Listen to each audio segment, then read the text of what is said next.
আমি খুব আনন্দিত হৈছোঁ যে অসমৰ মুখ্যমন্ত্ৰী ডাঙৰীয়াই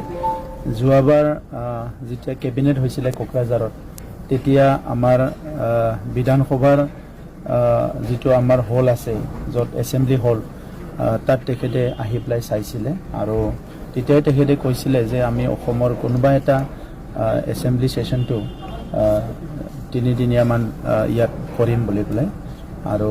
এই কথাটো লৈ পেলাই ইতিমধ্যে আমি দেখিবলৈ পালোঁ অধ্যক্ষ ডাঙৰীয়াই ঘোষণা কৰিলে আৰু অহা 10 তাৰিখত অধ্যক্ষ ডাঙৰীয়া আমাৰ এছেম্বলিলৈ আহিব। যোৱাকালি আমাৰ বড়োলেণ্ড চৰকাৰৰ আমাৰ যিজন আমাৰ এছেম্বলি অধ্যক্ষ স্পিকাৰ কাতিৰাম বড়ো ডাঙৰীয়া, আমাৰ প্ৰিন্সিপাল সেক্ৰেটাৰী অনুৰাগ গোয়েল, আমাৰ সেক্ৰেটাৰী এছেম্বলি ডেকা ডাঙৰীয়া, আমি আমাৰ এছেম্বলিটো কেনেকৈ 126 জন আমাৰ অসমৰ MLA বহিব পাৰে ইয়াৰ সুবিধাটো যোৱাকালি আমি চাইছোঁ আৰু এই এছেম্বলিৰ সময়ত আহি অসমৰ আমাৰ মুখ্যমন্ত্ৰী ডাঙৰীয়া অধ্যক্ষ উপাধ্যক্ষ মন্ত্ৰীসকল MLA সকল যাতে ভালকৈ থাকিব পাৰে এই কথাবিলাক যোৱাকালি আমি প্ৰিলিমিনাৰী কথা পাতিছোঁ। সো 10 তাৰিখে আহি আমাৰ অধ্যক্ষ ডাঙৰীয়াই গাইড কৰিব, তেখেতে কিমান কি আমাৰ প্ৰয়োজন হ'ব এই কথাখিনি তেখেতে ৰাখিব আৰু 25 তাৰিখত আমাৰ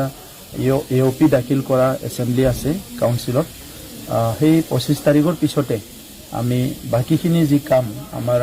এছেম্বলি বহিবৰ কাৰণে যিখিনি সুবিধা লাগে এই সুবিধাখিনি প্ৰস্তুতি কৰাৰ কামটো আমি 26 তাৰিখৰ পৰা আৰম্ভ কৰিম। তো আজি সঁচাকৈ অসমত এটা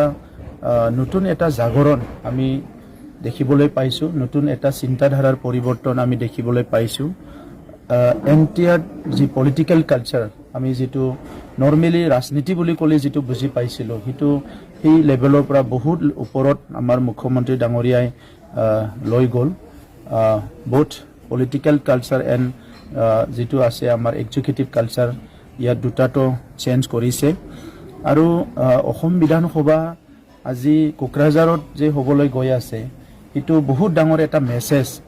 অসমৰ কাৰণে, ভাৰতবৰ্ষৰ কাৰণে, কাৰণ যি সময়ত আমি সকলোৱে জানো প্ৰায় 2, 3, 4টামান দশক আমাৰ আন্দোলন চলি আছিলে, সংগ্ৰাম চলি আছিলে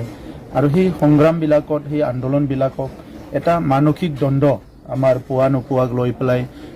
বিভিন্ন ডিছক্ৰিমিনেশ্যন, ডিপ্ৰাইভেশ্যন, নেগলেক্ট,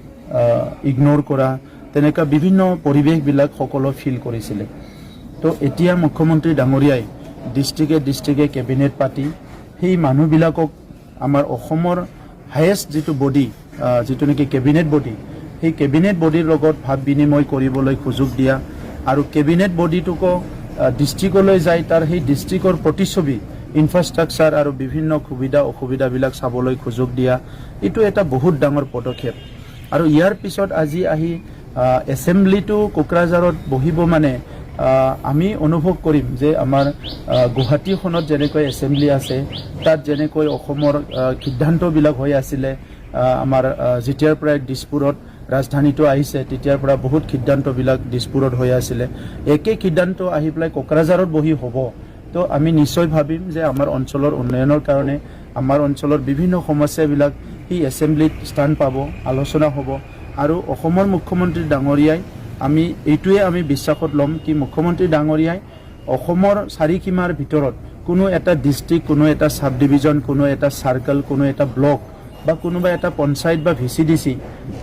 তেখেতে পিছ পৰি থকাটো বিচৰা নাই আৰু সমানে আগবাঢ়ি লৈ যাব বিচাৰিছে আৰু এই সিদ্ধান্ত আমি শলাগিছোঁ। BTR চৰকাৰৰ তৰফৰ পৰা আমি সকলো ধন্যবাদ জনাইছোঁ আৰু আমি যিমান পাৰোঁ আমাৰ তৰফৰ পৰা ইয়াত যেতিয়া এছেম্বলি হ'ব এইটো সফল কৰাৰ কাৰণে আমি আমাৰ তৰফৰ পৰা 100% আমি আমাৰ যিটো দায়িত্ব সেইটো আমি পালন কৰিম।